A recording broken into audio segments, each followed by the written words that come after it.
welcome to KTV News. I'm sitting here with Maureen Dickie. She was the speaker at the TEDx event at Canterbury. So, hi Maureen, it's really lovely to have you here today. Thank you. So, remind us what your talk was about. It was about the inner voice, wasn't it? Yes, it was titled Your Inner Knowing, and it was all about how we all have an inner voice that quietly tries to guide us, but we answer it back within our own head, and we end up doing something else. But my philosophy is that if we did follow our inner voice, we would uncover something wonderful and something that's safe for us. Right, so what was the sort of feedback that you got from the talk? Because obviously it's something that university students feel like that they can sort of connect to. So what sort of feedback did you get from them? Well, it was lovely. I think I had about 10 people come from the audience to specifically thank me for the talk, which felt lovely. I have to say, I did really appreciate that. That was very nice. That sounds lovely. So how did you get involved in this TEDx event? Because obviously TED versus TEDx is a little bit different. TED is the main event that used to come out of California, but now is Canada. And to go to access an event locally, it would need to be a TEDx, because that's the licence that comes from the main organisers. And I heard about the Canterbury TEDx event because I volunteered to coach the speakers, as it turned out, because I thought it was just for the university students.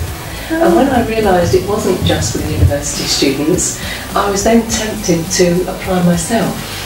And yeah, one thing led to another, and I ended up giving a talk, which was really lovely, I have to say. It was a very, very nice experience.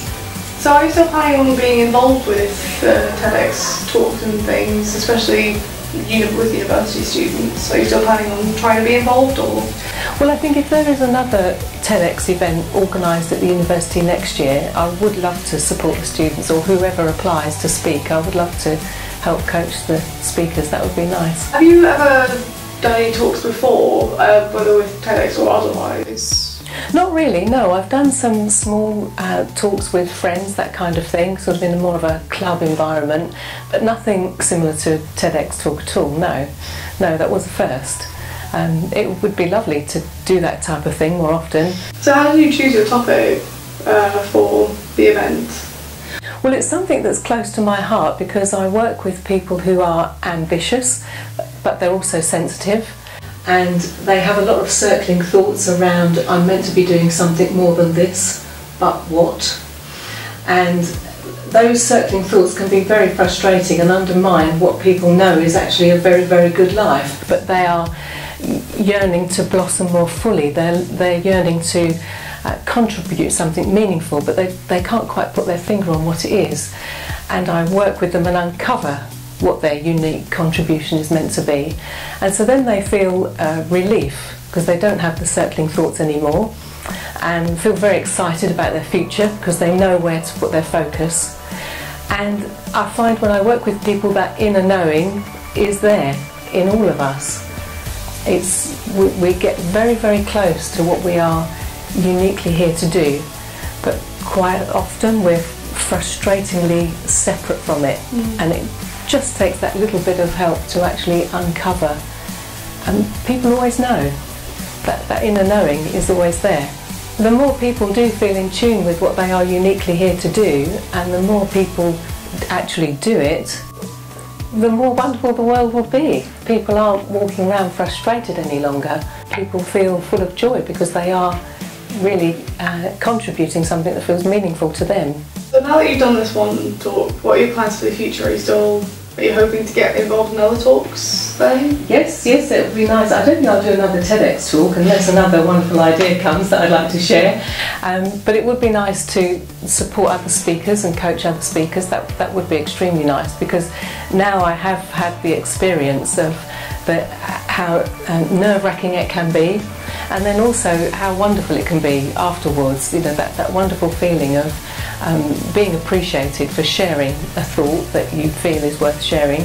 It would be nice to encourage other people and help them do that too. Do you think that more students should support TEDx events? Because there is a certain amount of, oh, it might be boring, or this and that. So why do you think that students should try and follow that?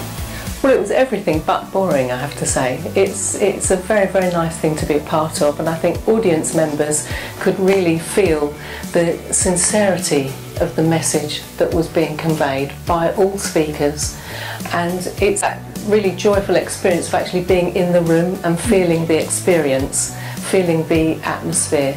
It was a very multicultural event, and that was lovely. That was extremely nice. I would say it's many things, but it is not boring. So yes, I would encourage people to come along. I think they'll be very pleasantly surprised. It was a lovely thing to be part of. I personally really enjoy watching TEDx or just TED Talks in general, so it's nice to see that people are sort of coming to the students itself. And I remember you saying that a lot of students also helped organise the event. Yes, it was organised by students here. It was, I don't think it was totally organised by undergraduates, but the vast majority were undergraduates, and I admired them enormously because it came right in the centre of significant exams for them. So, you know, they're not just supremely intelligent, they've got enormous capacity because they didn't look stressed. They were very kind and generous, offering these turning points for the speakers. Doing it because they want to, yeah. Yeah. Just because they have to. Absolutely, yeah. They were very enthusiastic and very warm, and it was really very nice to be part of their team. Do you have any last words for us, sort of, in terms of following your inner voice? Because you've already talked about it. Yeah. But do you have any sort of like last bits of advice for anyone who wants to follow their inner voice? Yes, I would say allow yourself to be directed towards that which makes you feel very well, and away from that which makes you feel unwell, because that's what your inner voice is all about. It's trying to lead you towards uncovering what you are uniquely here to do, and that will bring you great joy. Alright, well thank you so much for coming along and talking to us. You're most welcome, it was my pleasure, thank you. Thank you.